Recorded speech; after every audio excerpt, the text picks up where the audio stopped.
Hello, YouTube. This is Mahadev the Thunder Wizard. How are you all? It is a balmy 51 degrees here in northern Florida. As you can tell, I'm sweating. It's so hot and steamy here. So, as you know, maybe you don't know, but I've announced it. It's all over the news if you go looking for it.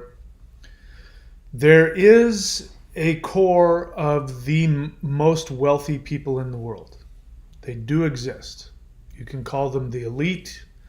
You can call them whatever word you want, but they do exist. They exert extreme power over all kinds of things having to do with your everyday life. And these people who were already extremely wealthy in the billions, these people during the past year of the pandemic have doubled their income. So they were already unbelievably wealthy, and now they have doubled their income, while the rest of us have either lost jobs or lost incomes or had to shut down businesses, while the rank and file average person is absolutely tanking in terms of their ability to make money. The richest people in the world have doubled their incomes and find ways not to have to pay taxes. Whereas I can't speak for you, but for me, taxes are very debilitating. I mean, especially because I'm self-employed and I'm not rich. When I pay taxes, it's huge. The percentage of my money that goes towards these governments that really don't fight for my freedom or my independence. Knowing that the richest people in the world who have more money than entire nations. There are countries that wish they had as much money as these individuals. And these guys don't have to pay taxes. But the most damning evidence is that they made the most money in the history. The transfer of wealth was the most it's been in the history of money, and it happened during the pandemic, which means that it is quite obvious that these people are making money directly off of this illness that is spreading across the earth. So you make your own connections. I already have made mine.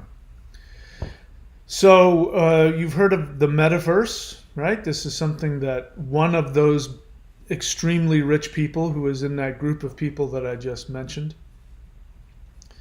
The Metaverse is something that wants to be created, and you are invited to be a part of this Metaverse. And the Metaverse is a virtual reality. A virtual reality where you can live your entire life and work your job from this metaverse. In fact, you don't even have to be yourself. You can be any kind of avatar you want in this metaverse, where you and your friends, instead of going out into the physical world to meet with your friends and your family, you can meet them in a virtual location and do everything. Do all of your personal interactions as well as your business interactions. You can work from there. This is the goal. This is what the Metaverse founder would like, actually. He would like that people have to stay at home. So the pandemic is a good thing if what you want to do is create a Metaverse. So I obviously, as you can tell by the way I'm talking about it, I do not believe the Metaverse is a safe place to be. I don't think it's beneficial for the human race. I don't think it's beneficial for people spiritually. I don't think it's beneficial for people emotionally, psychologically, and physically. I think that's fairly clear that I believe that, and if you're watching this, you probably also believe that. But what you may not have known is that one of the most popular spiritual philosophies that has been running around for the past 15, 20 years, the idea of the law of attraction. The law of attraction, as you may have heard me say on this channel many times, is one of the most debilitating, destructive, and inaccurate spiritual philosophies we've ever had. In fact, the law of attraction is actually a recipe for malignant narcissism. Let me explain that to you, if you haven't already heard me say it. If you have, go get yourself a popcorn or a cup of coffee or something. So, if you were born in a dysfunctional narcissistic home, what you were told, either directly verbally or through people's actions or on an energetic level, there was a message that you were given starting in infancy, but throughout your time if you lived in a destructive, dysfunctional home. The message that you were given was that you do not have value in and of yourself, that your value, your lovability, your worth is completely contingent upon the things that you do for other people.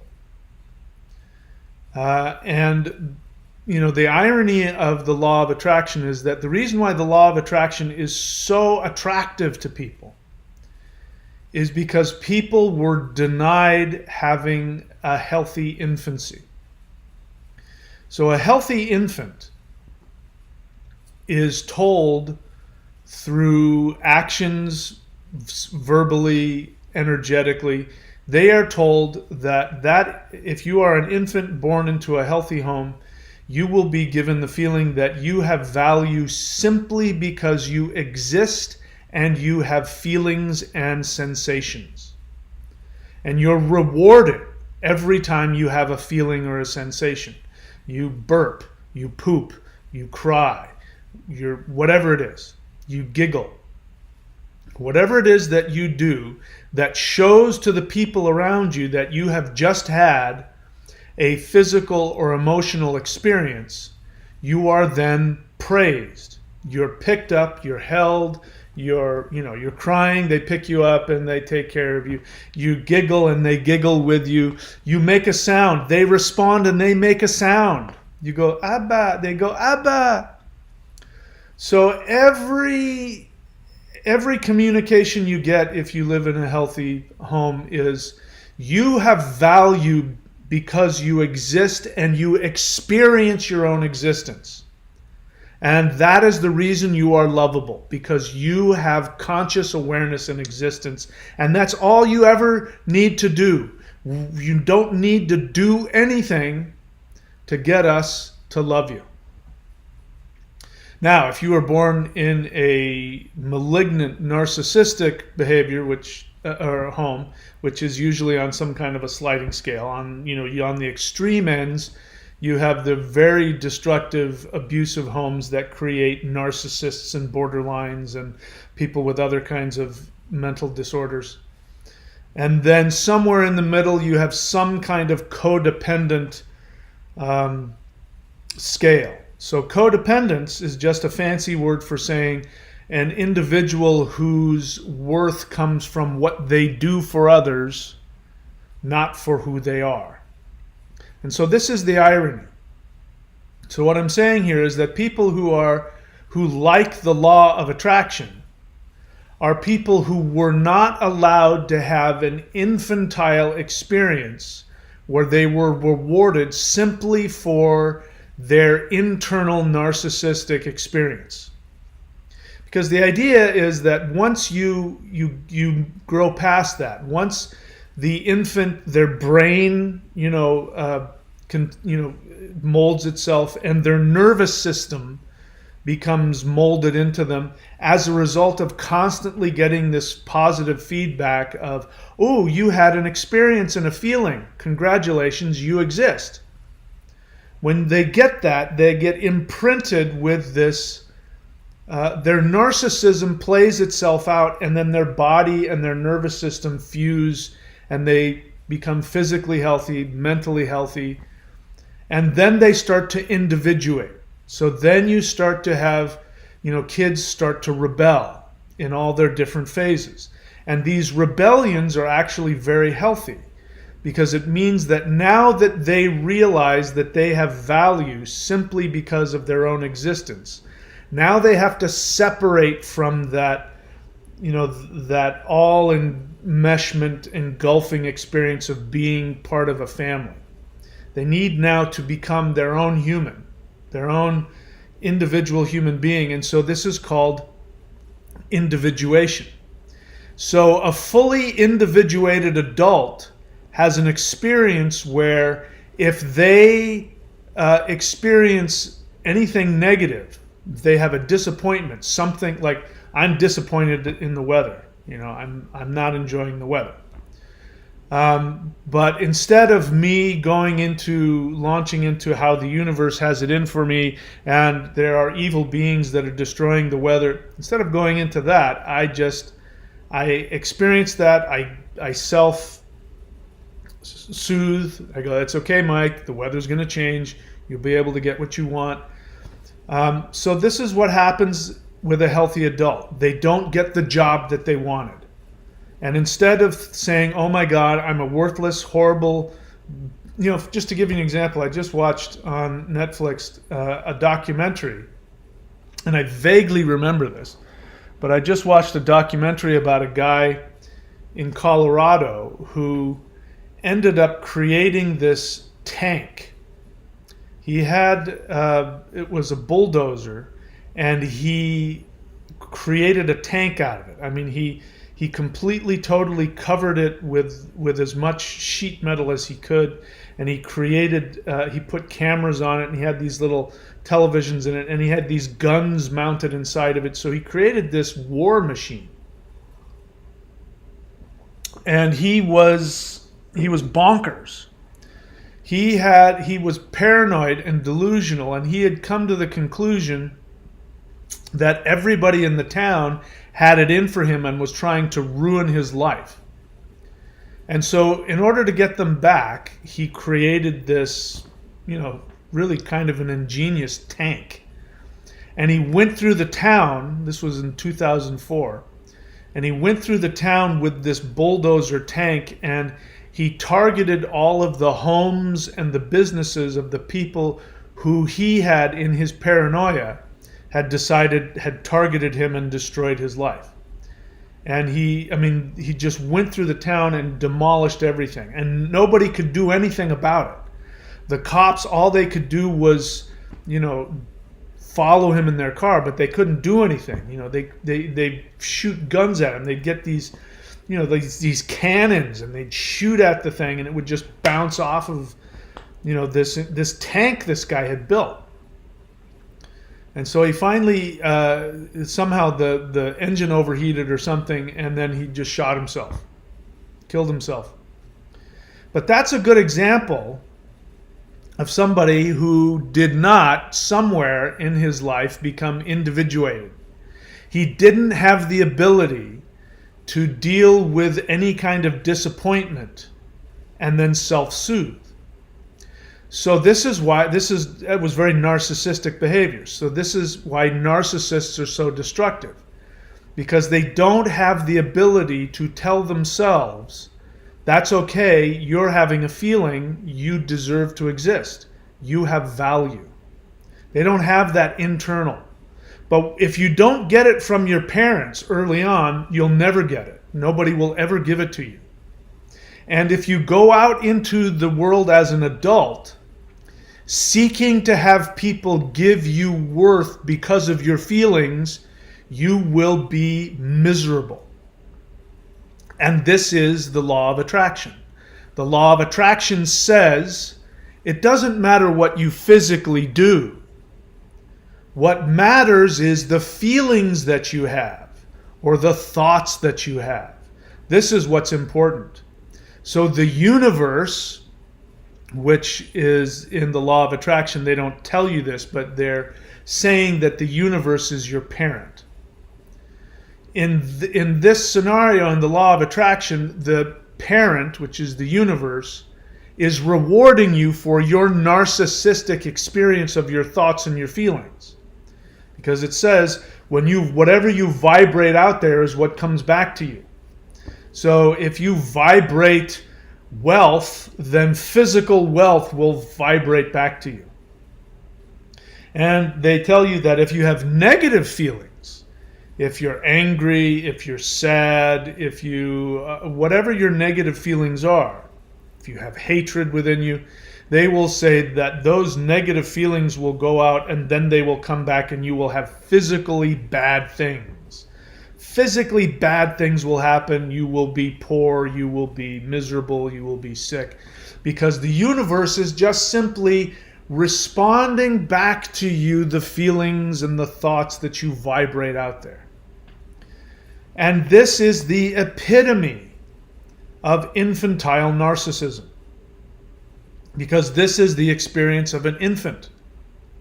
And so for adults to gravitate towards a philosophy that says your actions are not important. What's important are your feelings and your thoughts. If you can control your thoughts and your feelings, you will then be able to control the universe. Because let's be clear, that's what this is about. It's about controlling the universe. And so it becomes this battle. Now, what actually goes on in malignant narcissistic homes is that instead of rewarding the infant and the toddler for having feelings and sensations, which is what a healthy parent does, they reward all of those things and tell the child, you have value simply because you have feelings and impulses and you exist. The narcissist parent, because they never got that, they give the message that your value is based on what you do for me, how you make me feel. Now, narcissistic people aren't able to create their own self-generated internal life. They are completely dependent on everything outside of them. They have an external locus of control. So for a healthy child, you've heard me say this many times, the little 4-year-old, as they always do, because they're individuating at 4 years of age, they're trying to become their own person. The little 4-year-old will walk in and say, I hate you, mommy. The healthy mother says, I know, honey, come here, I still love you, come here. And the little kid will say, you're mean, you didn't give me a cookie, I hate you. And she goes, I know, it's okay, I still love you. And then, the child wipes their eyes and 10 seconds later, they're happy again. There's a video on YouTube that perfectly shows this. Little 4-year-old girl comes in and she says, I need a new mommy. And the mommy says, you do? She says, yes, I need a new mommy. And so she says, well, who do you want your new mommy to be? And she says, Aunt so-and-so. I want Aunt so-and-so to be my mommy. She goes, okay. And then the little girl says, mommy. And she goes, oh, you can't call me that anymore. I'm not your mommy. And she goes, you're not. And she starts to cry. And then, of course, she brings her little girl in and hugs her. And then it's cute and everything's okay, right? That is a healthy dynamic. The narcissistic dynamic is that the little girl comes in and says, I need a new mommy. And mommy slaps her across the face and says, how dare you talk to me like that? I'm your mother. or she says something else to shame her for having negative feelings, because the narcissistic mommy cannot tolerate anybody out having any negative feelings about them, because the narcissistic person has an external locus of control, which means that what you think, what you say, and what you feel will determine how they feel. And if you don't love them, then they get very upset. And this is why narcissists constantly have to be praised all the time. If you don't see them as being perfect, Kanye West is a great example. I mean, he sees himself as this utter genius, and if you don't see him that way, then you're a horrible, you deserve to die. Because he can't generate within himself his own self-soothing, loving feelings for himself. They pretend that they do. They act as though I am the most confident person in the world, when in reality, somebody has the slightest negative feeling for them or says the slightest negative thing and they flip out. They can't tolerate it. So this is the law of attraction. The law of attraction says your feelings determine what comes to you. And if you have a negative feeling, then negative things are going to come to you. Now that has some seeming rationale to it. It seems logical on the surface, except for the fact that that's exactly what a malignant narcissistic parent does. I'll give you something to cry about. You better wipe that frown off your face, or I swear to God, I'll smack you into next week. Or they give you the silent treatment. You're not happy, and the parents give you the silent treatment. They don't ask what's wrong. Why are you feeling this way? So all that we have now is we have a society of narcissistic adults who are trying to, and it's an ineffective strategy, but what they're trying to do is they're trying to go and fix this infantile narcissism issue that never got addressed. And that's why people hold on to this. They want to believe that their feelings will determine their reality. And they don't want to take any actions. In fact, they bristle at the thought that taking action will give them what they want. And it's not just because they're lazy. It's not laziness. It's because in the realm of a healthy adult who self-soothes, when things don't go their way, they tell themselves, that's okay, you're still okay, I still love you, you still have value simply because you exist. Now get up and try again. But the narcissist says, no, the universe doesn't give me what I want simply because I want it. Just doesn't hand it to me. And therefore, the universe doesn't love me. Therefore, the universe is a cold, empty, cruel place. And therefore, we live in a matrix. We live in a matrix that we have to escape.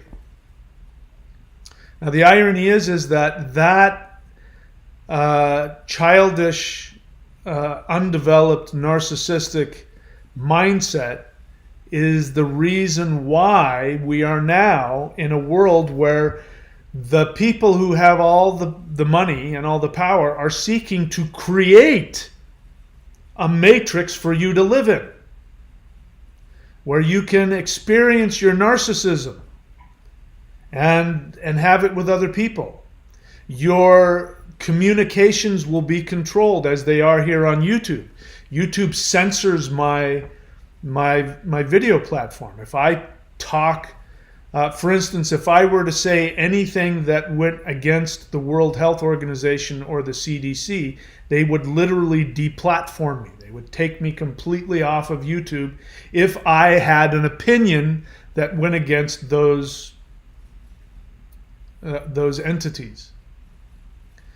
And so you will be taken into a metaverse where your communications will be controlled, which will basically mean your thoughts. Because if the only interaction that you have with other people is in this metaverse, in this manufactured matrix, It means that you will begin to censor your own thinking in order to be accepted by the group. And in exchange for that, the metaverse will reward your infantile narcissism. And so the payoff is you will willingly give up your individual thoughts, your integrity. You will give up your individuality in exchange for the mother, being the metaverse, monitoring what you say and ultimately what you think. You will not be able to communicate honestly with your friends because you will be being monitored all the time. They will monitor everything you say and do with your friends, with your coworkers. The most dangerous thing right now is for groups of people to get together in places where they cannot be monitored and where information can be passed along. I just recently, in the group that I have, there's one person who's very pro mainstream narrative. And he decided to come and he was going to condescendingly explain to all of us why we should all get a certain medical procedure and why it's in the benefit. What we don't understand, according to him, is that this is for the good of the whole and it's not just about the individual. And that gave us an opportunity to say, are you aware of this information, this information, this information, and this information? To which he said, no, none of that is true. That's all fake news. And we said, really? Here's a link to this. Here's a link to that. You can find this information. It's readily available. And then you saw him start to crumble. His understanding of reality started to fall apart. What has happened since then, I don't know. So now that you've listened to all of that, and hopefully you have an understanding and you can see that the law of attraction is actually replaying a malignant, narcissistic childhood experience. Again, people who like the law of attraction are people who did not get healthy mirroring from their parents. They were raised in a malignant, narcissistic home, and they've brought that into their adult life, or if you're a young adult, you've brought it into your young adult life. And it is so attractive to the thought that my feelings can create my reality. I'm not responsible for my actions. My feelings are what create the physical things that come to me. And now you understand that is actually just infantile narcissism, taken into the spiritual realm for adults. Because we live in a universe that is a physical universe. You became manifest in a physical universe. And we do live in a matrix. There is a true spiritual matrix, which my ancestors called the web of weird, which the Vedics called Maya. Science understands it, that there's this, we're surrounded by energy. In fact, if we just took one atom, we can't even see it. I can't even pinch it. It's so small. If we took one atom and split the bonds of that atom, the energy that would be released is a nuclear bomb. The amount of energy that is surrounding you is unfathomable. So you live in a web of weird. You live in a physical universe where there is physical energy surrounding you all the time. And that physical universe responds to not your thoughts. It responds to your actions. So I'm going to read a comment somebody left, and I'm going to analyze it with, now that you have this background. I'm going to analyze this with you. And this is somebody who, for whatever reason, every few months, this person has to come on and has to have the same argument with me. It doesn't matter. I mean, I've responded to him 2 or 3 times. Of course, he's, I don't know why he still watches the channel. He watches the channel, so he knows, he's very well versed in my belief on we live in a universe of actions, not feelings.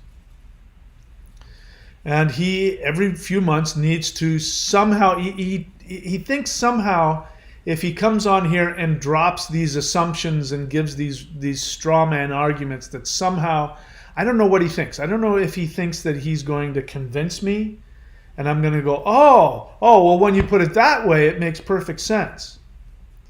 You know, my first thought is, which is I responded to him, I said, why do you even watch the channel? Why do you waste your time watching a channel that you don't agree with? Go, if you think, you know, this is a world of thoughts and feelings, go teach that. Now, I look at his channel. He doesn't have any videos. He hasn't uploaded any videos. He doesn't teach. So I don't really know what this person thinks they're getting out of this. My feeling is that this person on an unconscious level wants to evolve. So wants to drop this whole nonsense of we live in a universe of thoughts and feelings. And that what I'm saying is a threat. It's threatening to him, which is why he keeps having to come back and keep having the same argument, even though he knows it's not going to make any impact on me. Anyway, I can only assume. I don't know. So this person says, Mahadeva, you constantly say that it doesn't matter what we feel, only what we do, that the universe responds to our actions. But I wonder. He says, what thing in the universe observes our actions but ourselves? Now, that is a good question. The underlying assumption of his question, he doesn't realize it. But the underlying assumption of his question is that he has a problem with the idea of there being a God watching what he does. Now, I can understand this. And if you grew up in a narcissistic environment, this is again born again Christianity, other monotheist cults, Mormonism, Jehovah's Witnesses, all those kinds of things. Same kind of thing. There's this belief that there's this God out there who has a plan for you and he's watching and responding to all of your actions. So if you've been imprinted with that, you're either going to knuckle under and worship, God, and get on all fours like the Muslims do and worship God, or you're going to respond to it negatively and have an atheistic response. So this is what atheists are. Atheists are unconscious closet monotheists. They just don't like it.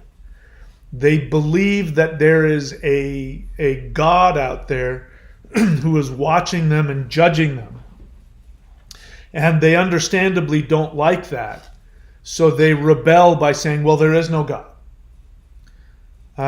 They don't have the subtlety of thinking to go, well, there may not be this Jehovah sitting up there with a beard wagging his finger at us.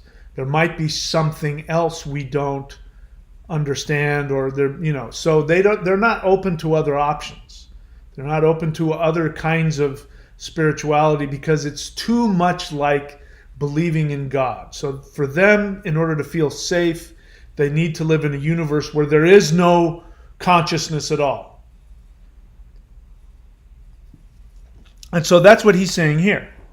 Now, this person has some kind of spiritual belief, but underneath that, there's a need to be an atheist. There's a need to destroy the tyrannical monotheist that's watching him and judging him. So I'm willing to bet this person grew up in a Christian home. And so he's adopted Vedic spirituality or his personal, Frankenstein of that. But it's as a result of rebelling against the idea of monotheisms. He says, what thing in the universe observes our actions but ourselves? That is an assumption. I've never said that the universe observes our actions. I've never said that. The universe that we live in the web of weird. We live in a matrix of energy that we created. We created this matrix of energy, and we programmed it. We programmed it to respond to our actions. So it's not that there's this God out there observing what we do and judging us and responding. None of that is going on. There's no morality out there. The universe isn't out there judging your actions as being right or wrong or good or bad. It is simply responding to your actions. And this is called karma. Karma is nothing more than the universe responding directly to your actions in the world. You're not judged for your thoughts, unlike the monotheist version of the universe where you're judged not only for what you do, but what you think and what you believe. Like, for instance, to be a Christian, you have to believe in Jesus. If you don't believe in Jesus, you're damned. In fact, God will throw you in hell, not for murdering. I mean, you can murder 1 billion people as long as you believe in Jesus. You'll be saved. You'll be forgiven for that as long as you believe in Jesus. You'll be thrown into hell for not believing the gospel, for not believing that Jesus died on the cross and rose from the dead 3 days later and wiped away your sins. If you don't believe that, you'll go to hell for that only. You know, I used to make the argument because Christians will say, there's no works. You can't do anything to get God's love or to save yourself. And they say there are no works, that salvation is a free gift. And I would say, no, it's not. There is one work you have to do. You have to believe. That is a work. If you don't believe, you'll be thrown into hell. You'll be thrown into hell for what you don't do. And if you don't believe in Jesus, that is an act of blasphemy. So even Christians don't believe that there's, that they believe that there's one action you must take in order to be, to have God respond. So when he asks, what thing in the universe observes our actions but ourselves, that assumes that there's this God watching, and he's trying to say there is no God watching. And I've never said that the universe observes your actions and judges it, and I've never said that. He goes, there's nothing out there that is aware of our actions to compensate or punish us. I completely agree.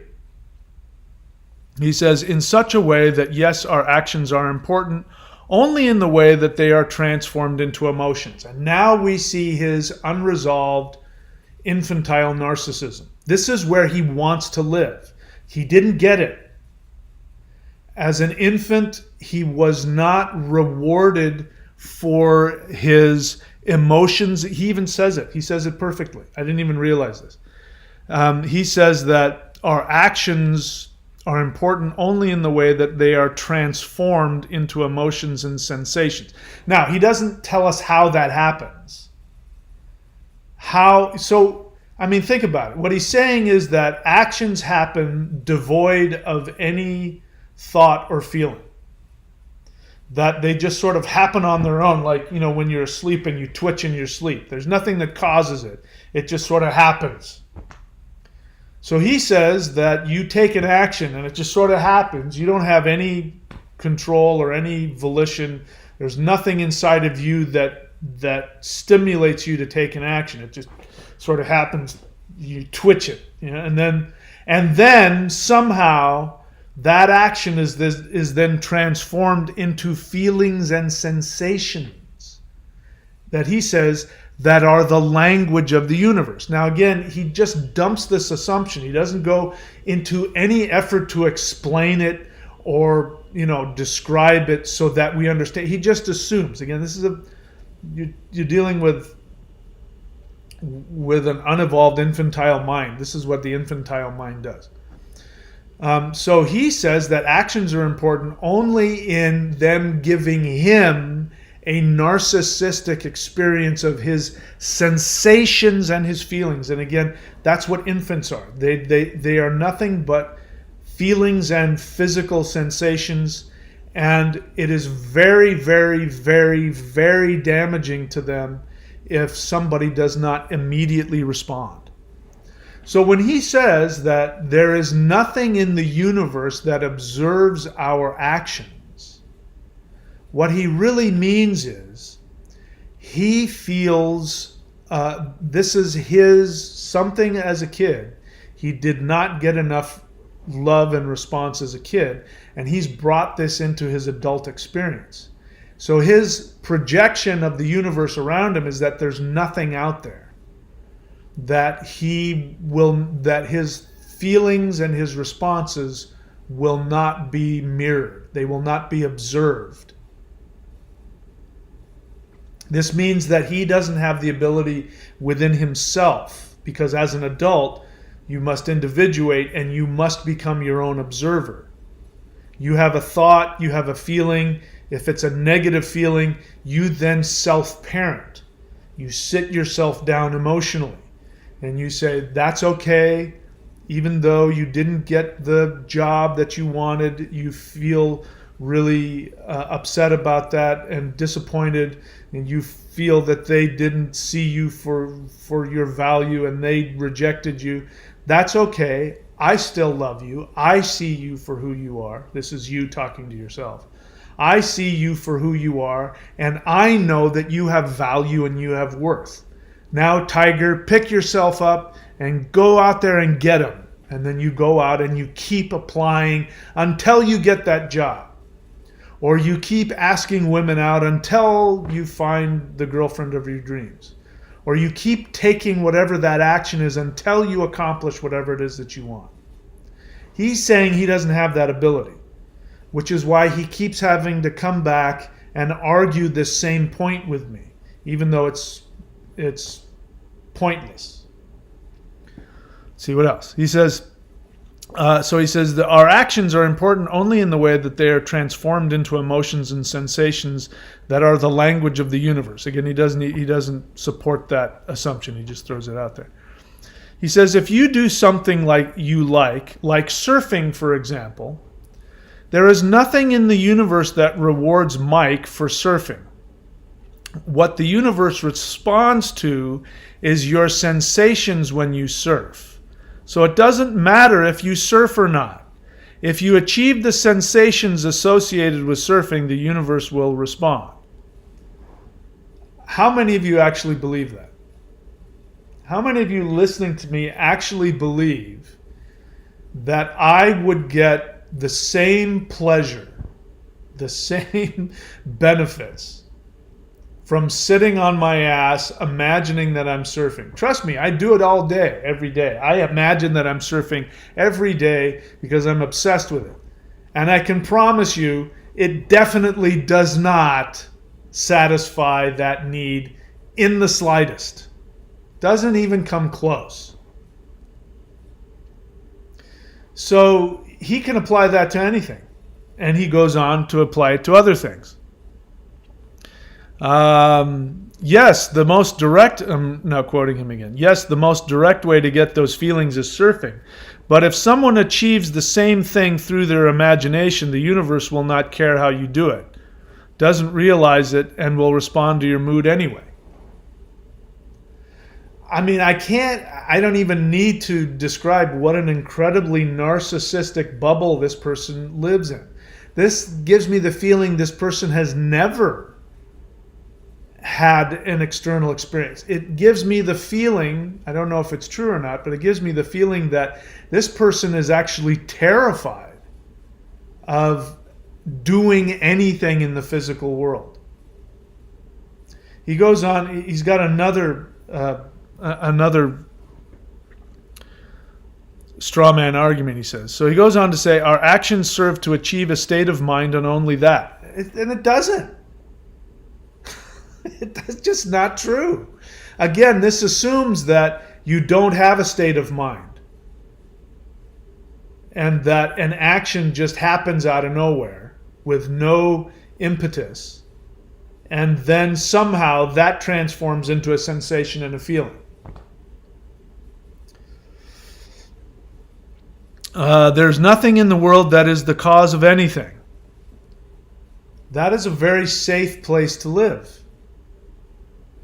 But it's also a very, so narcissism, like people who have narcissistic personality disorder, I'm not saying this guy does, but people who do have narcissistic personality disorder, they live in a vacuum. Inside of them, there is a vacuum. There's nothing there. There's nobody home. There's no identity. It is a horrific experience because it continuously makes you feel like you're disappearing and dying. You know, you're like a puff of smoke that's just disappearing into nothingness. This is what he's saying. He's saying that his internal experience, that there's nothing there. And so in order to keep reminding himself that he exists, he gets into this masturbatory cycle where he just, he masturbates thoughts and feelings, which creates an internal narcissistic experience, and that's as far as it goes for him. For him, nothing has any value other than whatever narcissistic experience it can create, and that's because he doesn't have an internal experience. So if somebody's healthy, they have an internal experience, they have an identity, and they don't need to be stimulated from the outside to have that. So the ironic thing is that this guy actually completely needs things outside of him in order to stimulate him. But his fantasy is, his narcissistic fantasy is that he needs nothing. He says, listen to this nonsense. He goes on to say, let's see, what else? There's nothing in the world that causes anything. What is out there are simple effects and appearances that serve to cover up the real action that happens unnoticed. I don't even know what the hell that means. He goes on to say, I once heard of an experiment where people didn't go to the gym.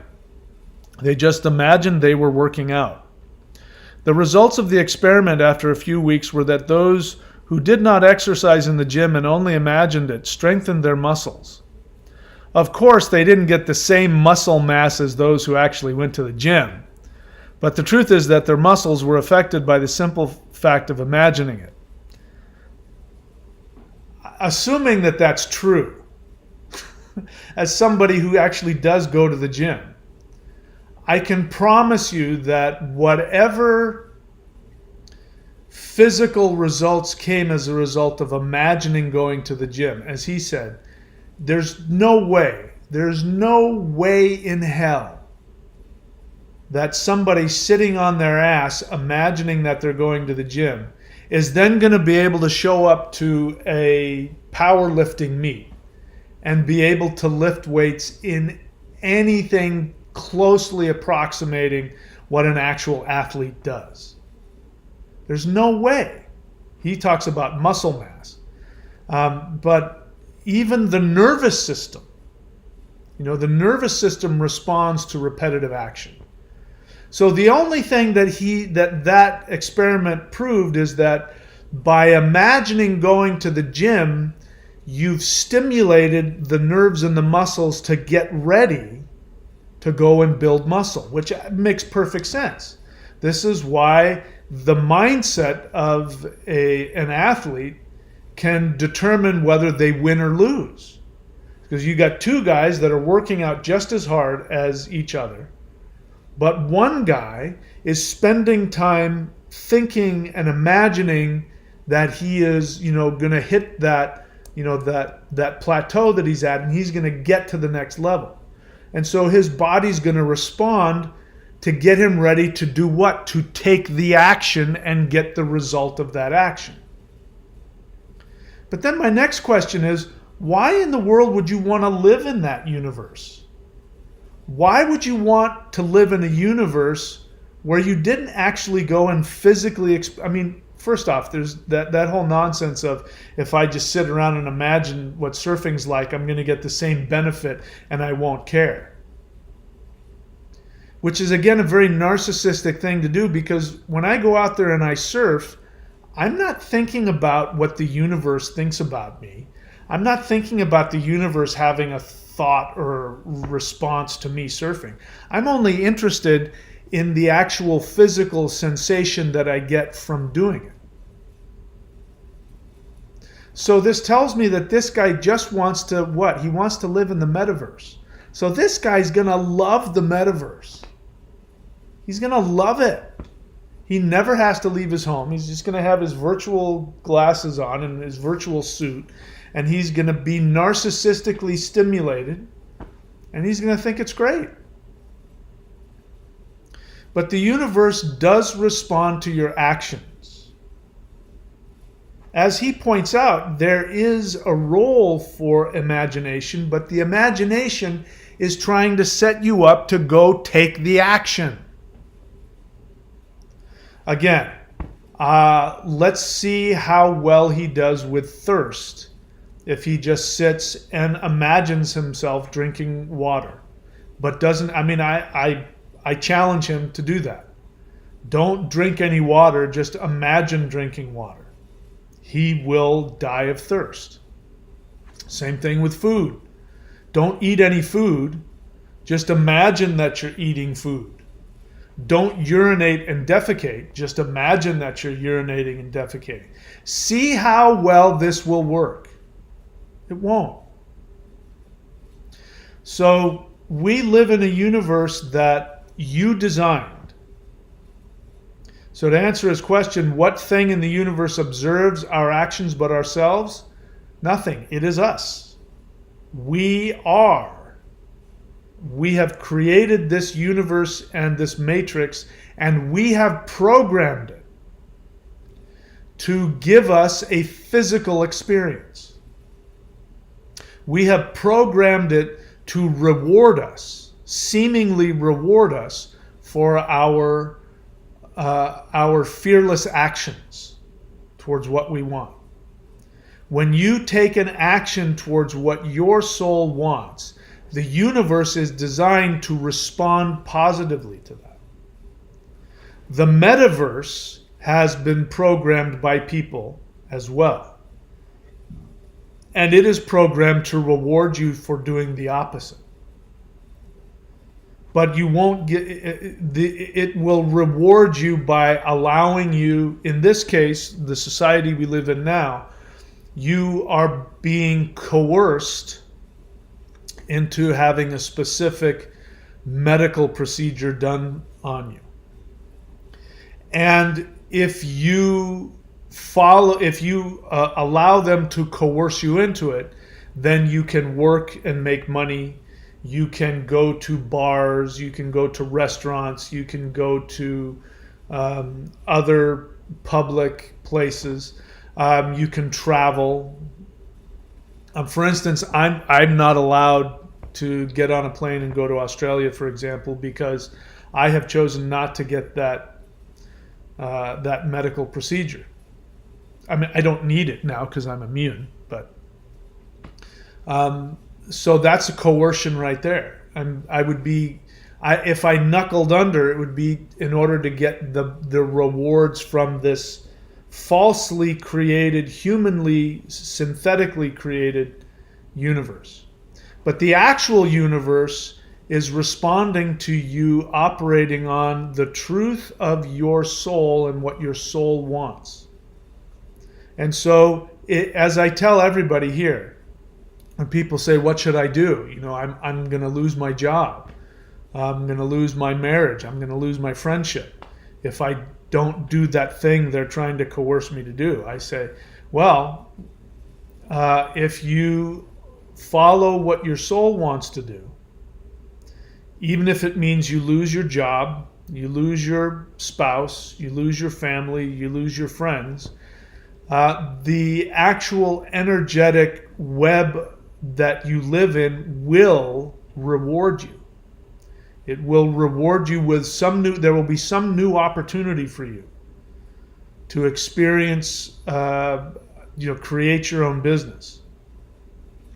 You will get your resources from some other venue, but the universe will respond to your positive actions and reward you with resources. So resources is the universe's way of saying, keep doing it. I see you doing what you told me to reward you for doing, which is what you want to do.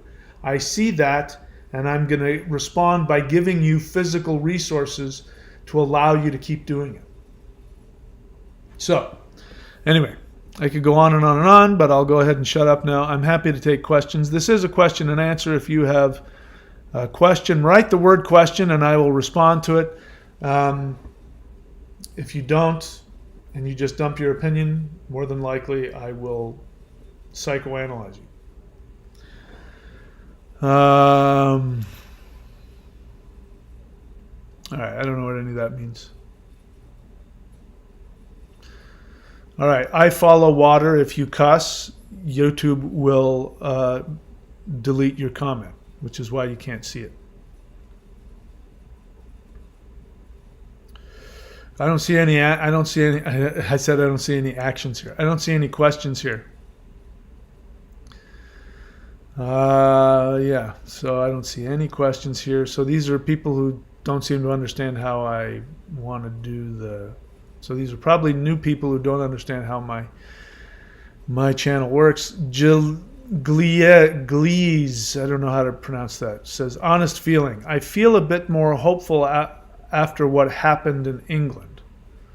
I don't know what happened in England. Did I miss it?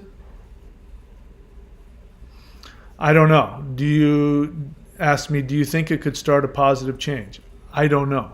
So somebody says, do you mean the releasing of COVID restrictions? Yeah. I do remember seeing that. So if England has completely dropped all COVID restrictions, that if the UK did that, was it England or the UK? If they did that, that is extremely positive and very hopeful. So yeah, I think that's pretty significant. We'll see how it goes, but that's pretty significant. Okay, what else?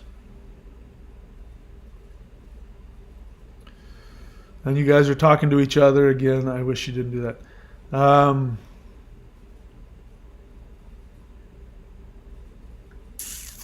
No questions. Here's another. Raymond Ovich, Demon Slayer. Really, Raymond? All right. Question.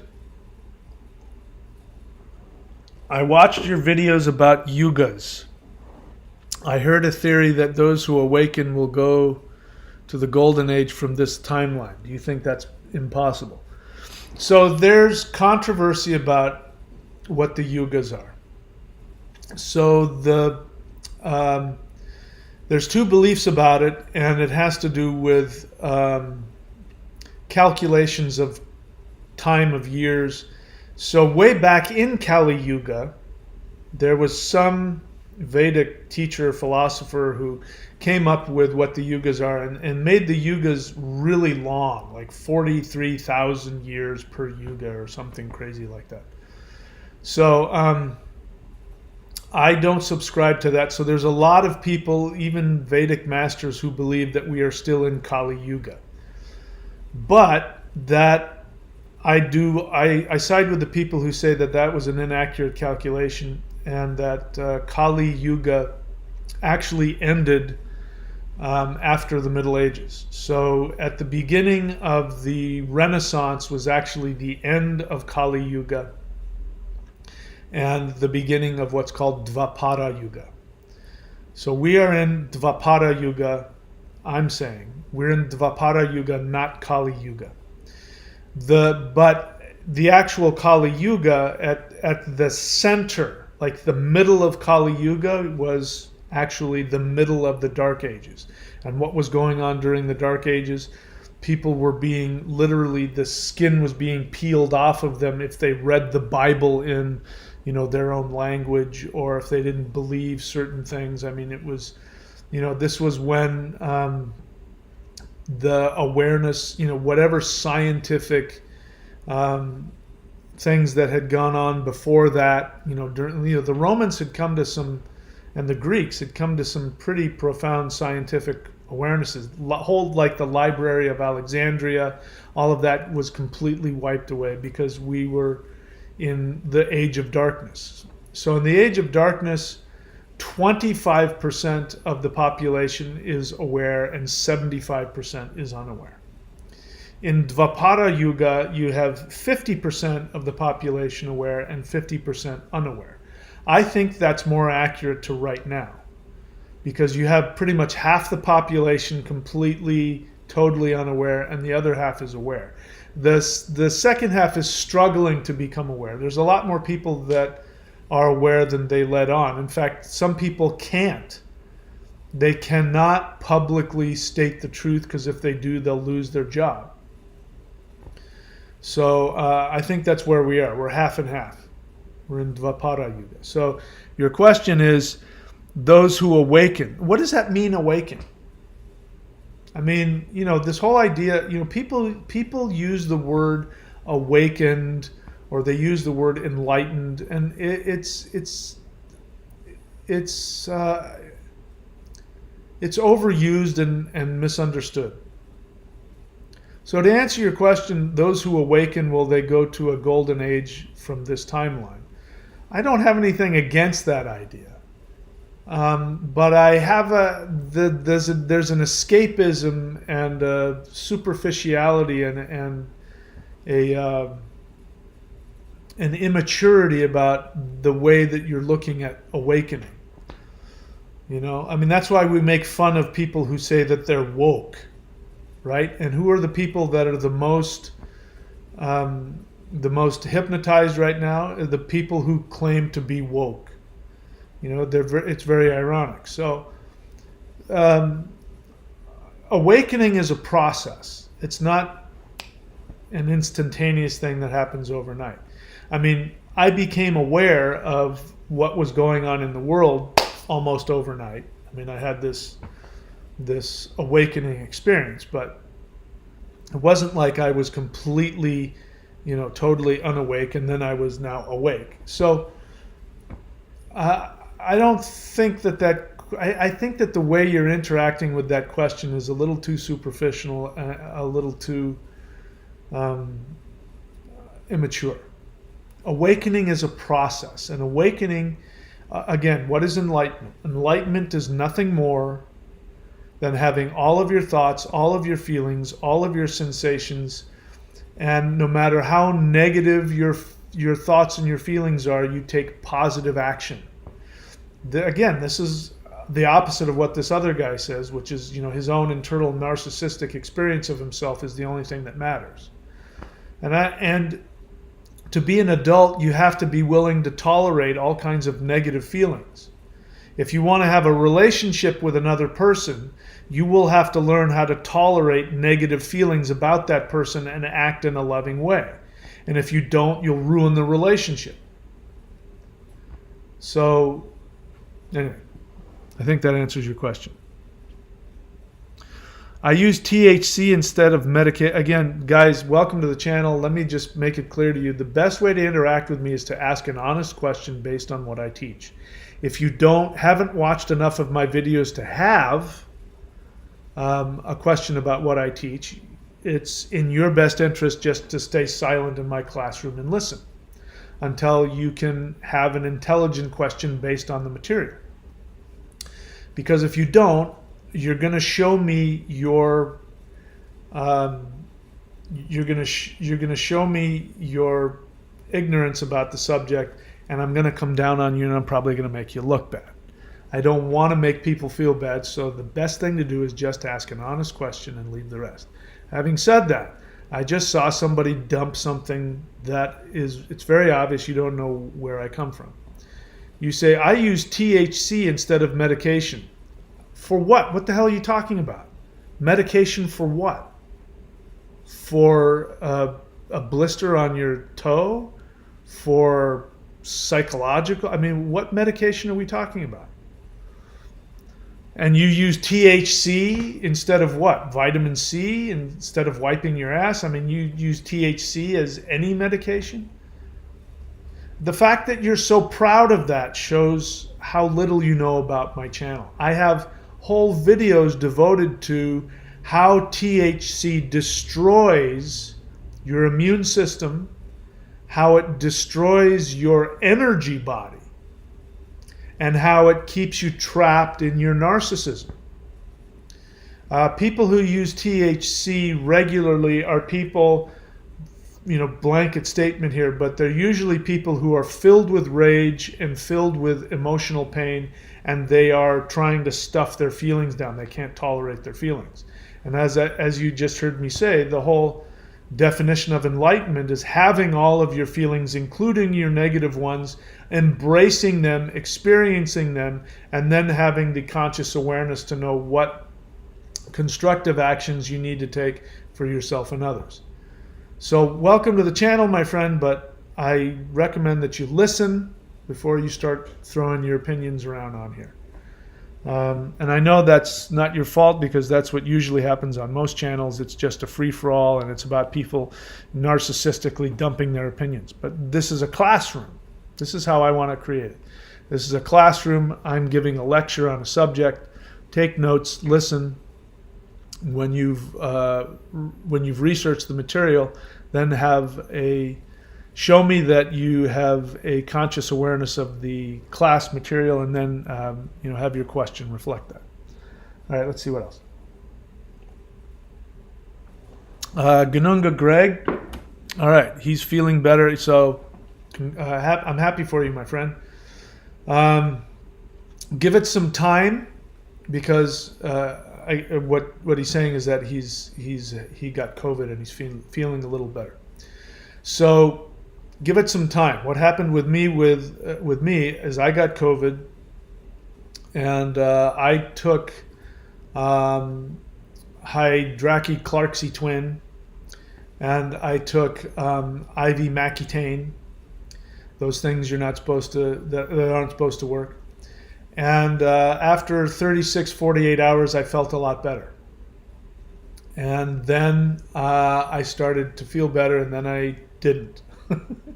So it took me a full 2 weeks before I was 100%. And I just got to that like 2 days ago.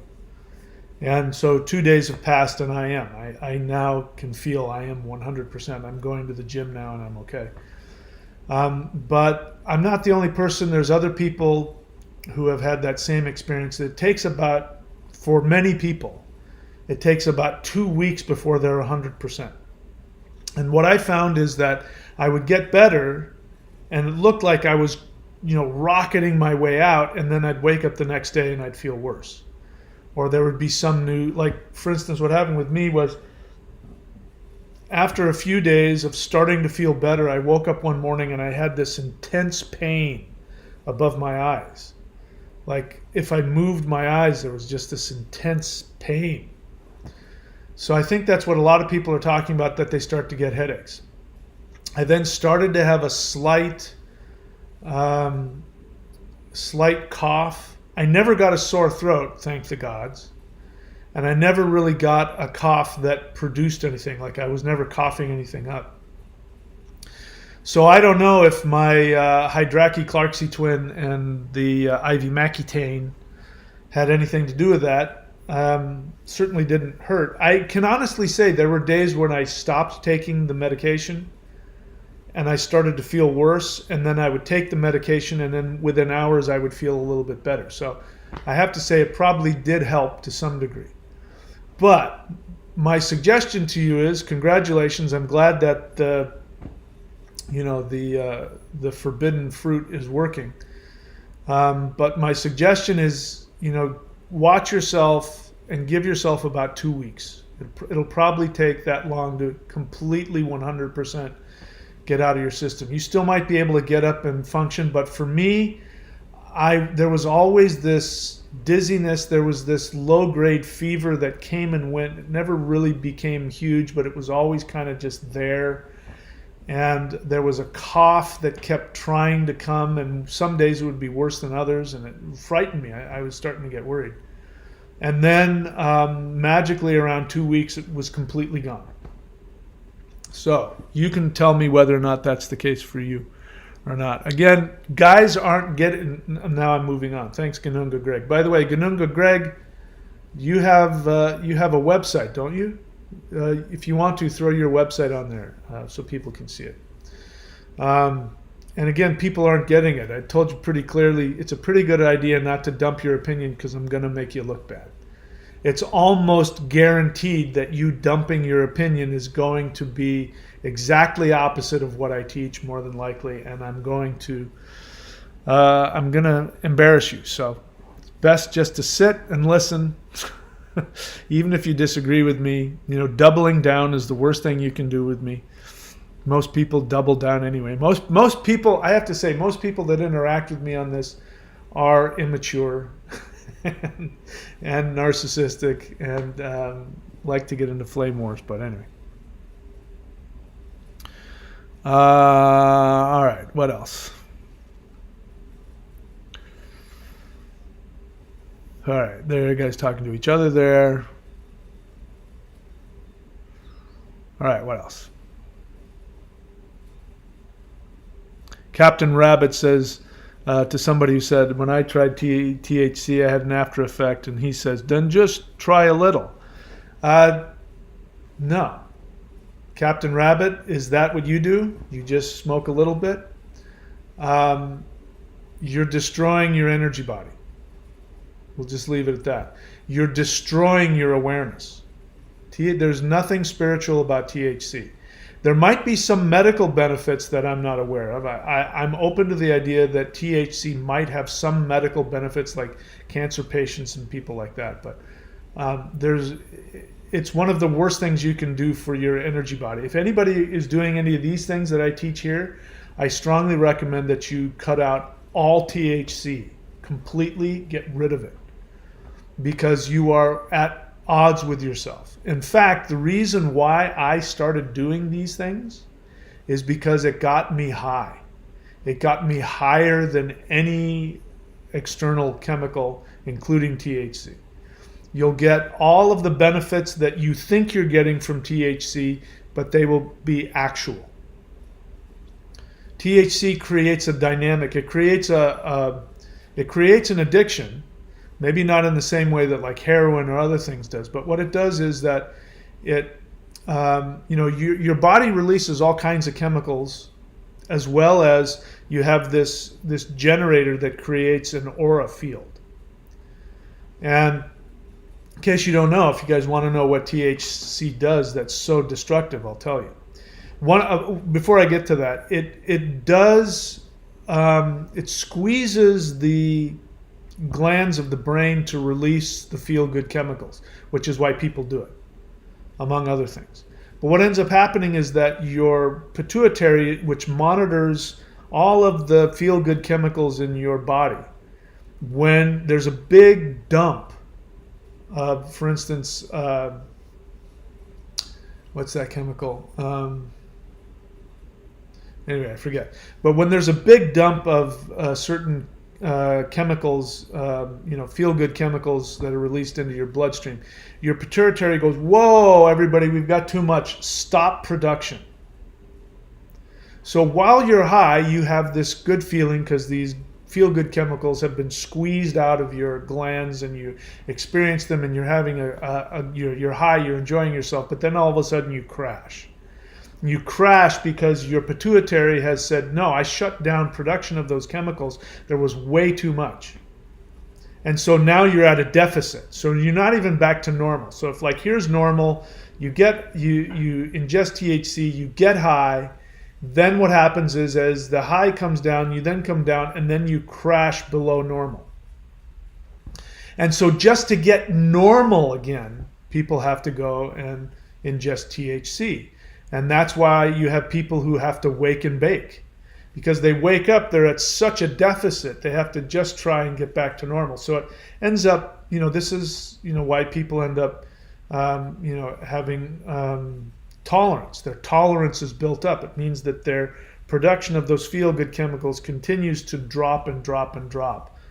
And then eventually you end up damaging yourself to such a degree. This is why, if you want to take a look at what will happen over the years, look at people my age, people who are in their middle age who've been, smoking weed their whole life. They're obese. They don't have any sex drive. Their thoughts process isn't going very well. They're constantly sick, coughing. It's because they've been, depleting their body's reserves of these chemicals to the point where they can't even function now. What happens energetically? This is, if you want to know from an energy perspective, why you shouldn't be doing THC while doing this stuff, is because there is, at the base of your spine, there's this aperture. If you've ever seen like the aperture of a camera, the thing that opens and closes. There's this aperture at the base of your spine, and it's called the Ming Men in Chinese medicine. And this Ming Men opens and closes in order to keep your aura, like a balloon, filled. Your aura is your first and your last protection against any invader. Spiritual energy, toxins in your external world, viruses and bacteria. Your aura is your first and your last defense for these things. So I remember doing this because I used to smoke weed when I was when I was much younger. And I remember one time smoking weed and then getting the worst flu of my life. And that's the reason for that is because my aura was completely destroyed by the THC. So the reason why you get this feeling like you're high, like your head is floating, like it's in a balloon, is because it is. So the Ming Men, that little aperture at the base of your spine, when you ingest THC, that thing opens up full stop. It goes, and it opens up to maximum capacity. And what happens is then all of the energy that was in your aura gets sucked up your spine and goes directly into your head. So your head blows up like a balloon, which is why you get stuck in your head, why you have this experience of having these deep thoughts, which in reality you're not. And if you want to prove it, next time your friends get high, don't get high, just sit and watch them. And they will start having these conversations, man, about the universe, and you will be listening to them, and you will be going, oh my God, that is just such utter ridiculous nonsense. And these people think they're having a deep conversation. And you will realize how ridiculous and stupid their deep conversations are. But that's why their head blows up like a balloon and they start talking about, man, the universe in my thumbnail, man. And do you think that there's like some dude sitting in the little earth that's in the universe of my thumbnail, and he's looking at his thumbnail, man, wondering if like there's a universe. Oh my God, I'm so high. That's why you have that kind of experience, because all of the energy that was in your aura has now been sucked up into your head.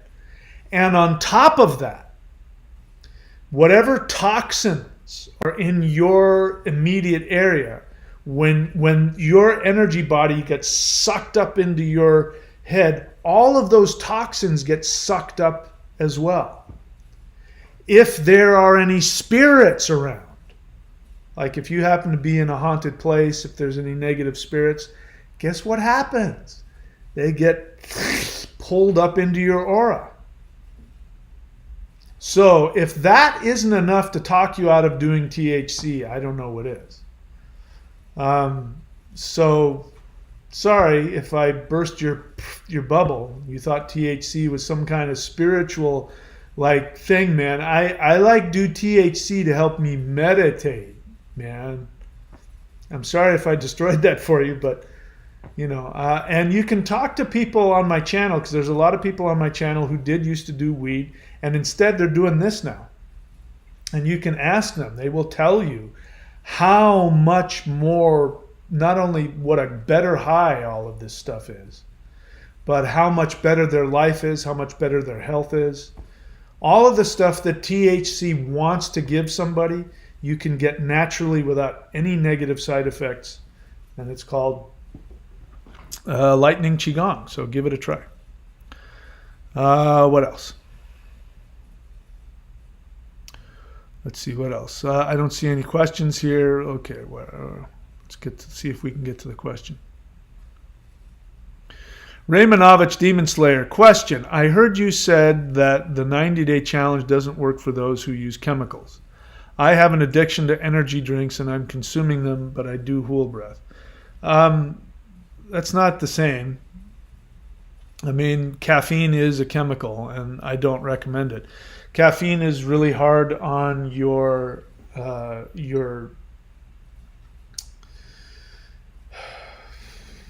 adrenal glands.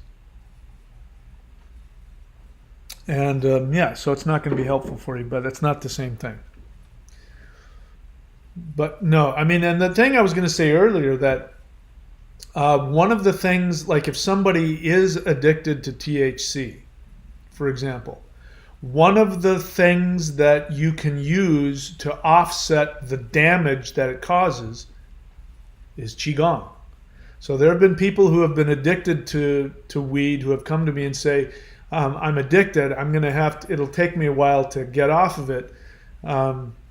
What can I do to compensate? And I tell them, do Qigong. So whether you're doing weed or not doing weed, you should be doing the lightning Qigong, because it will you will be able to replenish your aura faster.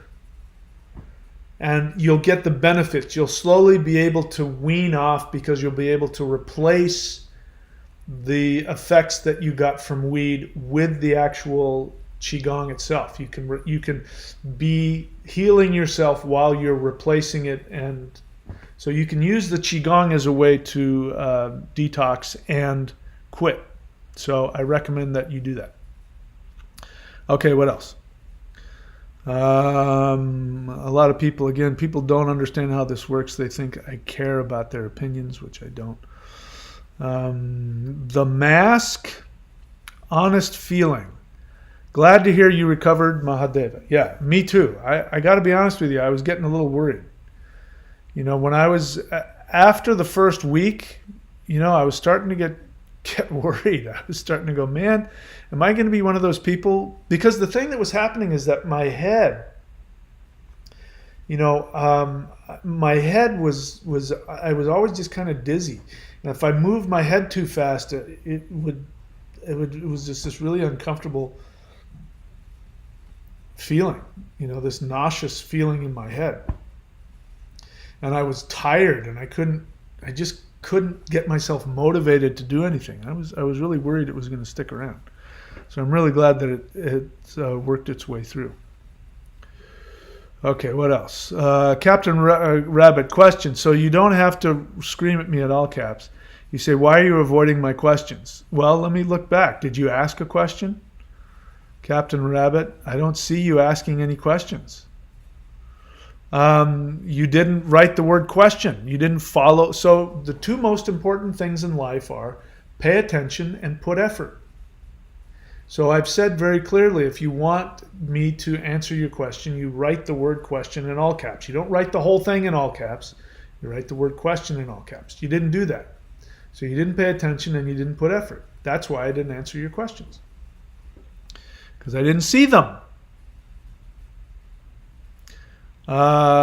So do you want me to go back now? Should I give you special treatment and go back and look at the questions?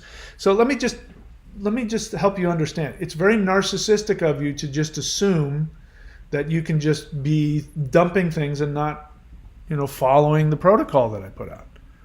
This whole video is about narcissism.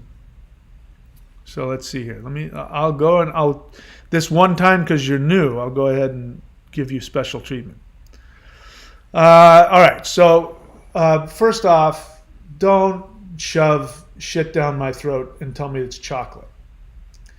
An honest question goes like this. A question is, you're asking a question that you think I don't have the answer to.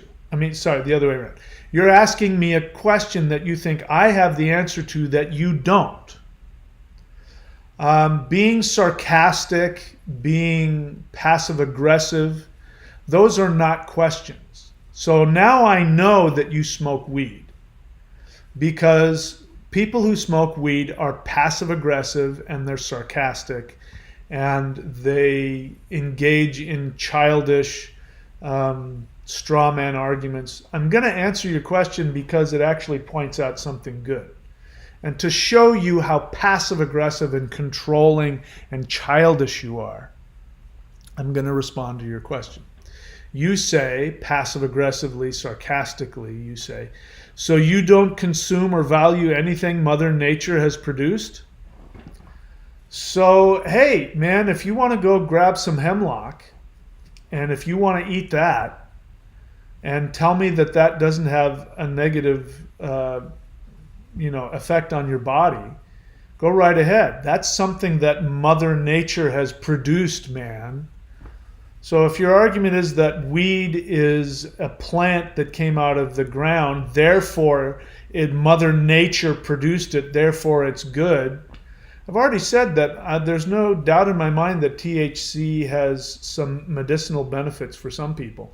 And if some people want to do it and get high and have some recreation, I'm okay with that. We all know if you go out and get drunk, you're going to suffer. There's going to be damage to your body and your liver and your kidneys. But we all know that, for a lot of, I don't drink, but for a lot of people, if you want to go have a glass of wine or a couple of beers and get drunk and party with your friends, we all know that that's part of being human. You want to go smoke weed and have fun? Own it. Don't hide behind this bullshit of, hey man, it's natural. Mother Nature produced it, so therefore there's nothing wrong with it. Don't tell me I can't do it. So you're telling me that I can't do something that Mother Nature... Come on, grow the fuck up. Like I said, there's all kinds of plants that come out of the ground that are poisonous that will kill you. So grow up. Stop being such a child. Anyway, anything else? Other questions? So, okay, wait, I got to get rid of that. That is spam. There's a spam bot. I got to get rid of that. So let's get rid of the spam.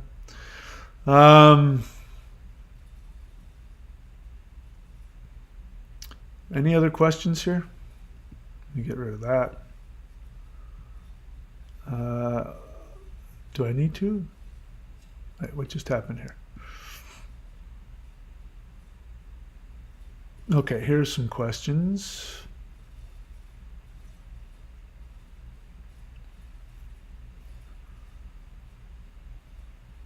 Pinned? I didn't mean to pin that. I meant to hide it. Jesus. Hide that, not pin it. All right, let's see what else. Agent of the Universe, question. I feel like I'm in between being aware and not being aware. How do I best increase my awareness? Agent of the Universe, this is, you know that I know you have some special circumstances. This is your special, we should just call it that, your special circumstance. You're overthinking it. You're overanalyzing it. There's only awareness. And the awareness, there's not like you're in between awareness, like it's not a black and white thing. That's what I was trying to say earlier. Awareness is just that. It's awareness. Awareness is about your own feelings. Somebody who is aware is aware of all of their feelings. Now, we all have unconscious stuff going on all the time. So it is impossible to be a human being and be fully aware. If you become fully aware, I guarantee you will phase out of existence and you'll no longer be human. So if you're still here and gravity is pulling you down into your chair, you're still a physical being. You haven't achieved complete awareness yet, and that's okay. But awareness is just being aware of your thoughts and feelings, which is why I encourage people, and you do a very good job of this, Agent of the Universe, to share your honest feelings. I'm afraid, I'm angry, I'm happy, I'm lonely, I'm confused. Because the more that you do that, then you'll be more and more aware of what's going on in your unconscious. And that is going to determine your ability to take constructive action in the world. This whole universe is based on you learning how to take constructive action in the world. What is best for yourself and for other people. It's the whole reason that we're here. Unlike the guy who I read, who his whole reason is just to sit inside his head and masturbate with his thoughts and his feelings. It's the exact opposite of that. You get to do that for 3 years. Your first 3 years of life on this planet are devoted to be a narcissistic infant. And it's part of your development. If you're not allowed for the first 3 to 4 years to be a narcissistic infant, you will grow up to be a destructive narcissistic person. Okay, what else? Nancy G. Question. Is it okay for me to do your celestial qigong in public at the park? Of course. Chinese people, well, not just Chinese people. People do Tai Chi in the park all the time. Absolutely. I don't need you to hide that. Please feel free. If you want to start a group, if you want to start teaching celestial qigong, so you have a group of people to do it, you have my permission to do that. You can't say that you're a celestial. You can't say that I've certified you as my personal teacher. You can't do that. If you want to, in fact, people, if you guys want to create your own, qigong based on the stuff that I teach, and you want to create a video and sell it, you can. You just can't call it by the name that I call it, and you can't tell people that you're my that you're my official celestial qigong teacher. You can't say that you're certified by me. You can't be my competition. There was people that were creating celestial qigong, and they're using the name celestial qigong, and they were selling it.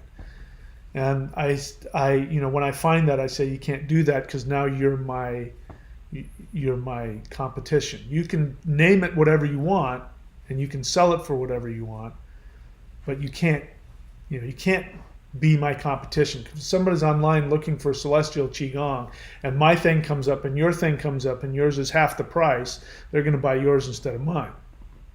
No, I worked hard to get my reputation, celestial qigong, lightning qigong. I worked hard to get that reputation. You can't just jump in there and take it, but you can call it whatever the hell you want, and then you can work to get your reputation. So if you call it Happy Qigong, Happy #1 Super Qigong, if you want to do that and create your own reputation and spend the years doing that, by all means, go right ahead. What else? Agent of the Universe question part 2. How do I also best said put awareness to good use? So I keep telling you how to. It's very simple. You take positive action that is simultaneously beneficial for you and everything else in the universe. This is how you know you're following your soul desire. People think, oh my God, that's so selfish. What if I have to choose between following my soul desire and making other people happy or serving other people? You're never in a position of having to do that. When you follow your soul desire, you're first and foremost, you are taking care of yourself. And as you take care of yourself, you automatically, by definition, you automatically raise the awareness of all other beings in the universe. Now, it doesn't mean that you won't run into opposition. People who are not at their highest level of awareness may want to oppose you. Your dad is a tailor, and he's decided he wants you to take over the tailor business, right? You've decided you want to be a baker, and what makes you happy is baking bread all day. So following your soul desire would be for you to, create artisanal bread. And your dad says, no, you can't do that. We've been, our last name is Taylor, and we've been making suits and clothing for the past 1,500 years. You can't break with tradition. You'll have to make a choice. You either have to please your dad or please your soul. If you please your soul, you'll make your dad upset. He might get angry with you. He might kick you out of the family. He might write you out of the will. But you won't be harming him. If he chooses to, he can evolve to the next level and realize, hey, it's selfish of me to dump this on my child. This isn't the Middle Ages where if you don't learn your parents' trade, you won't survive. No, this is the 21st century. You can do whatever the heck you want. And then he will evolve to the next level when he eventually allows you to be a baker instead of a tailor. What else?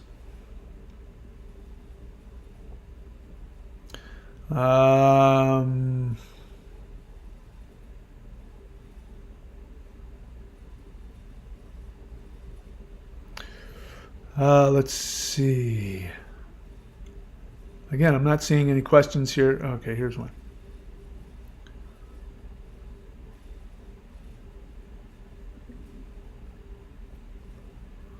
The other reason I don't like people doing what Captain Rabbit is doing, and Captain Rabbit, I'm this close to blocking you, because I have to scroll through your fucking bullshit. You're talking all kinds of shit between, and you're just creating noise that I have to scroll through to get to people who actually have questions or honest feelings. So I'm this close. Baba Junzo, question, is the new metaverse a result of some kind of unconscious resistance? That's an interesting way to put it. The new metaverse is definitely a response to the collective, I will say this, it is the manifestation of the collective unconscious and our collective unconscious to our own awareness, which has always been the case. Society in general, anything negative that comes out in society. For instance, I'll say this about serial killers. It is my belief, based on my experience, that serial killers, because we get off on serial killers. We make movies about them. We make documentaries about them. They take up, huge, if there's a serial killer running around, they end up taking huge amounts of news cycle. It becomes porn. We make movies about real and imaginary. People, for instance,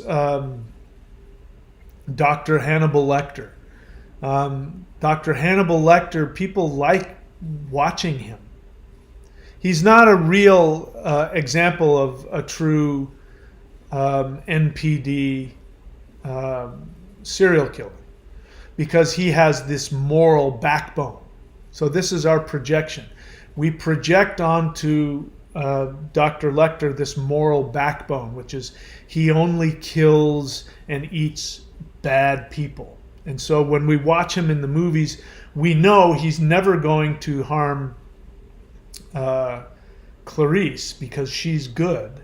And so we identify with her, so we know he's not going to kill us. He's going to kill the corrupt politician or the somebody who doesn't have manners, right?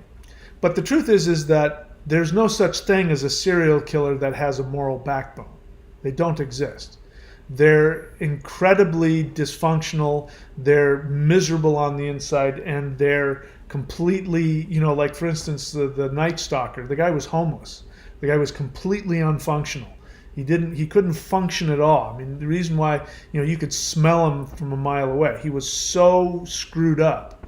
He had to live by stealing and, stealing people's cars and, so there's no such thing as like this evil genius narcissist. So to answer your question, everything negative that comes out in society, whether it's corrupt government, whether, whatever it is the manifestation of our unconscious resistance to our own evolution. I talked about the elite that do exist that now are twice as rich as they were before the pandemic. They have made all of their money based on our dollars. We have bought. Jeff Bezos is a billionaire because we use Amazon. I watch Amazon Prime. I go on to Amazon to get them send me stuff. In fact, the ivermectin that I used to help get over COVID, I got through Amazon, interestingly enough, ironically enough. So they've all made their money because we've given it to them. Whenever we talk about a corrupt politician, I'm now starting to realize that the voting scenario we got, our democracy is non-existent. I'm telling you, I'll never vote again because it's just a complete waste of energy. My vote won't go towards anything, and no matter who is up to be elected is already bought and paid for. So I'll never vote again. But there was a time when, if there was a president that was corrupt, well, that's because we voted it for him. I made fun of Trump, but, people voted him into office. They voted it was transparently clear that he suffered from narcissistic personality disorder, and people voted him into office anyway. Biden, we could talk about Biden. It's obvious now that Biden is bought and paid for by the elites. He's controlled by them. He doesn't have any thoughts or beliefs of his own. So anybody who votes for him knowing that, you've chosen it. But anyway, short answer to your question is, you're right about that. Everything that manifests in our world is a manifestation of our collective unconscious resistance to our own evolution, which is why it is so important that we have a spiritual practice. Because every person that does the lightning qigong, or if they do their mantra or whatever you have, whatever spiritual practice you have, you do that on a daily basis. You raise your awareness and your vibration up to the next level, and that vibrates on the collective unconscious. And the more that you do that, the more impetus there will be for people to use their free will to awaken. And that is a choice. Becoming awake, so to speak, is a choice. But the more of us that are collectively doing it, the more people will start, like popcorn, start waking up. What else? Nancy G. Question. In the Celestial Qigong, you have a pyramid seal exercise. Yes, I do. Can that be done on its own? Yes, it can. Or does it have to always do all the exercises before then? No. So I think I said so in that Celestial Qigong. By the way, in case you can go look for it. I think you can go to celestialqigong.com. Anybody interested in that, you can go look for that. But I think I say in there that you can create your own sequence of events. So just to let you know, the celestial qigong is very powerful, but I knew going into it that people, if I wasn't physically there to teach them, that people were going to, number one, do things incorrectly because they're looking at a video. And so there's going to be people that are going to do things wrong. There are going to be people who are going to do things out of order, not meaning to, but just because people do that. They're not perfect. But there are also people, I mean, I've done this, who are going to go, oh, I don't like that one. They're going to fast forward and they're going to pick and choose what they want, and they're going to do it in whatever order they want. So I knew that going into it. So I created Celestial Qigong and these other things as well. I've created them so that you can do them in whatever order you want. The thing not to do, though, is the 5-element, the Mao Shan stuff. Don't do that out of order. Do those in order. Wood, metal, fire, water, earth. Don't do them out of order. But the other stuff, the Celestial Qigong, the Lightning Qigong, I already know that people are going to pick and choose and create their own thing. And no, you can do what you can do. Each one of those meditations, like those seated meditations in Celestial Qigong, each one of those is, if you just, for instance, if you did the pyramid seal exercise, if you just did that for the rest of your life, just that one exercise, it would be enough. Same thing with the Hul breath. You do the Hul breath, you do that by itself, it'll be enough. The Heaven Earth Qigong, take any one of those exercises or any one of those meditations by themselves and just do that for the rest of your life. It'll get around to everything. They will all do it. I'm just, I like to have a lot of stuff to do. So I like having a lot of exercises. But, there are masters who have, there's just one standing posture that they do. They don't do anything else.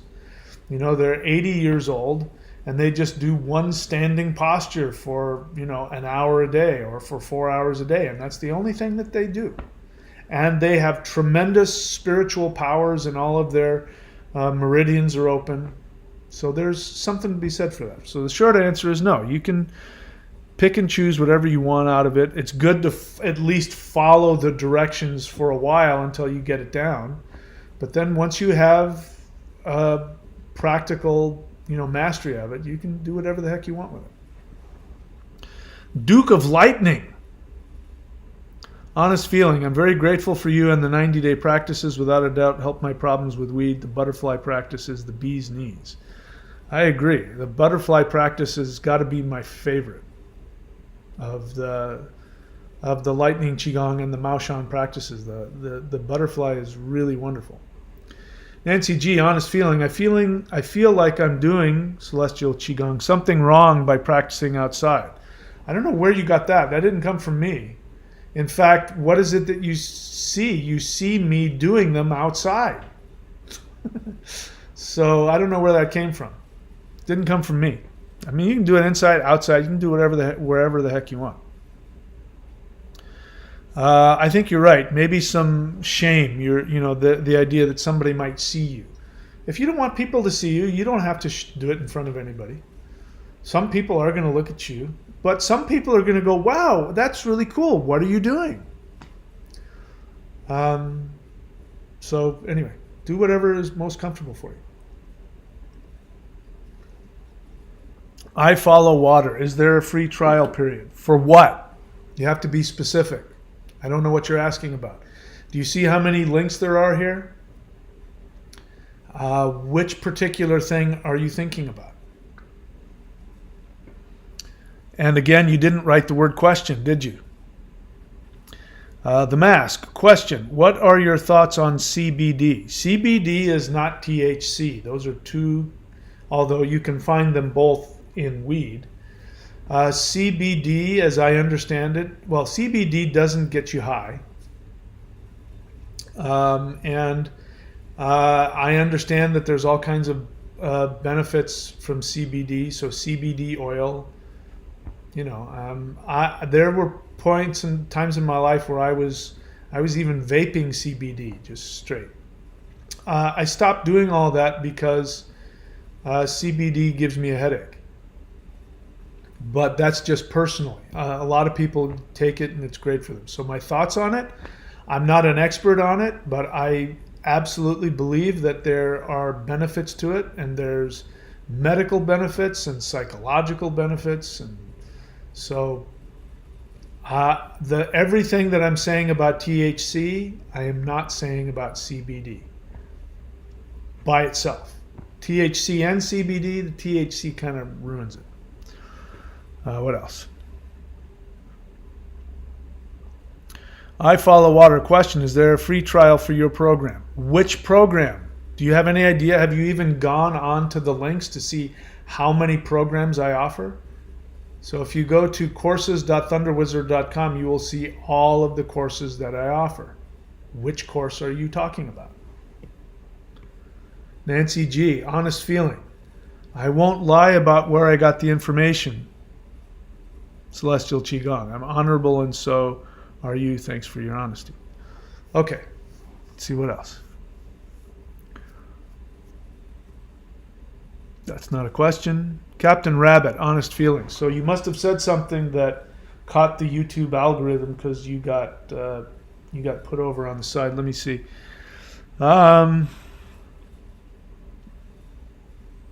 you used the word wank. I can't tell if that's an honest question. I will say this, Captain Rabbit, it's inappropriate. So I'm not going to click on it and bring that so that people can read it for your benefit, because it's an embarrassing thing to say. Captain Rabbit, my suggestion for you is to spend more time on my channel and do the exercises. There's free exercises. So I follow water. If you go onto my channel and you go on to my, my playlists, you're going to see all kinds of free teachings. There's programs, there's shamanism programs, there's Qigong programs that are free on the channel, but you're going to have to get up off your ass and actually go to the channel page and search through the playlists and search through the channel to find them. So for instance, let me give you an example. You could go onto my channel and look for my playlist for Qigong. Again, why you haven't done that, why you're asking me these questions and not actually going and putting time and effort to research on the channel to see what's there. It tells me that you're probably a kid. Or if you're not a kid, you're an adult who smokes a lot of weed. You don't know how to put effort into things. So put the effort into finding what's on there. There's tons of free stuff. In fact, you could do the free practices and achieve mastery at energy and shamanism and never pay a dime. So there's no need for me to give you a free trial of anything, because there's whole practices that are free. That you won't even be able, if you were to do all of the free Qigong and shamanism and energy practices on my channel, you wouldn't be able to get through them in one lifetime. There's so many free stuff. So get up off your ass, go to my channel page and start looking for stuff. And if you want to, again, everybody should know how to do this, to know how to search within my channel. So the way to do that is you go onto the channel page itself. You go to the search bar at top of YouTube and type in Thunder Wizard, and you'll see my page, my Thunder Wizard .com YouTube page. You click on that, and then depending on what device you use, there's a way for you to put any search term you want, and it'll search my entire channel for all of the videos that has that. So you could type in Kundalini, you could type in chakras, you could type in exit the matrix, you could type in Qigong, energy, prana, you could type in whatever the heck you want. So again, guys, we're over 1,000 videos now. And there's so many just whole chunks of teaching practices in there. You guys could do that and never have to pay a dime. But you're going to have to learn how to take action. You know, it shows an understandable laziness because the rest of YouTube is training you to be lazy. If it were me and I was on somebody's channel, I wouldn't put the time and effort into typing in, do you have a, I wouldn't do that. I would know to do exactly what I did. I would go to their page and I would look in their playlists. I would learn how to, I would search in their channel. I would find the you know, on the laptop here, you go, it says videos about, and then there's a magnifying glass. I'd click on that and I'd type in Qigong. I'd type in whatever I want. I wouldn't have to waste the person's time or my own time by asking a question and waiting for an answer. I could figure it out myself. I want you guys to be able to do that same thing. Okay, what else? Let's see.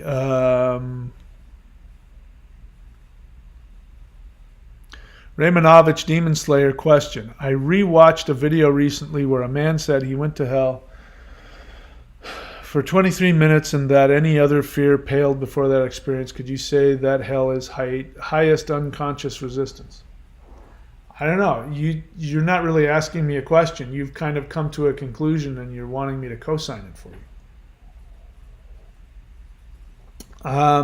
Since that's not a question and you've already come to a conclusion, I'm not going to respond. Good for you, though, that you've come to that conclusion. You're, you know, you're using your brain. Okay, Elijah the prophet, the wizard. Again, how this works is, I mean, I keep seeing it and I'm passing you by. This is a question and answer. If you have a question, write the word question. Otherwise, I got to scroll through the noise that you're making. And it's annoying me because I got to scroll through all of your stuff to get to somebody you know, who has an actual question for me. Yeah, and now you're talking all kinds of nonsense here. All right, anything else? Nothing else. I don't see any other questions. Okay, so that's good. So first off, thank you for whatever connection you have with my channel, even if I get on your case. I appreciate everybody for showing up. And thank you for all of the questions. And thank you for all of the support that you give the channel, both paid and unpaid. I appreciate that. Feel free to share the channel with your friends. And, you know, this is who I am. This is what I do. This is how I interact with people. This is how I teach. If I've said anything that's been hurtful or offensive to anybody, my sincerest apologies. This is just how I do me. So take it or leave it. You won't hurt my feelings if you need to go somewhere else. But I do believe that if you follow how I'm trying to control you in my classroom, you will end up being a better thinker. You'll be a more critical thinker. You will get more out of your life and you will get more out of your spirituality. And what I'm really trying to teach people how to do is eventually get to the place where they learn how to interact directly with the universe. Get the universe to respond directly to your questions and your feelings. And when you do that, then you can become a master. You can become somebody who can download the next great spiritual practice that could save the world. And that you can facilitate that by learning how to be a critical thinker, learning how to ask the right questions and ask the universe the right questions, learning how to become conscious of your own unconsciousness and learning how to transform and manifest that so that you can take action in this universe and have it respond to you in a positive way. That's my goal for you, and I'm doing the best I can in whatever way that I can, paid and unpaid, so that I can equip everybody who comes on my channel. If they want to, my hope is to be able to equip everybody so that we can all evolve to the next level and live in the blissful, you know, golden age universe that somebody mentioned earlier. Let's see, anything else on the way out? TH Mask question. I may have discovered some homemade plant remedies that feel invigorating when combined with your teachings. I have no idea what that means. Where should I share this with you?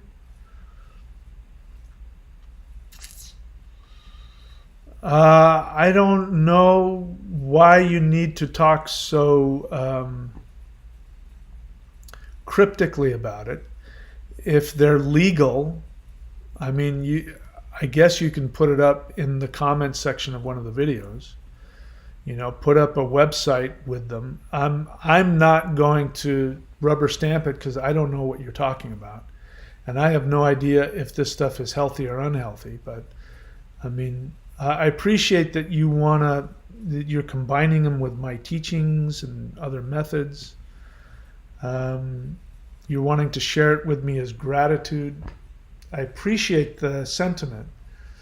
I tend not to take gifts from people because it creates a bad,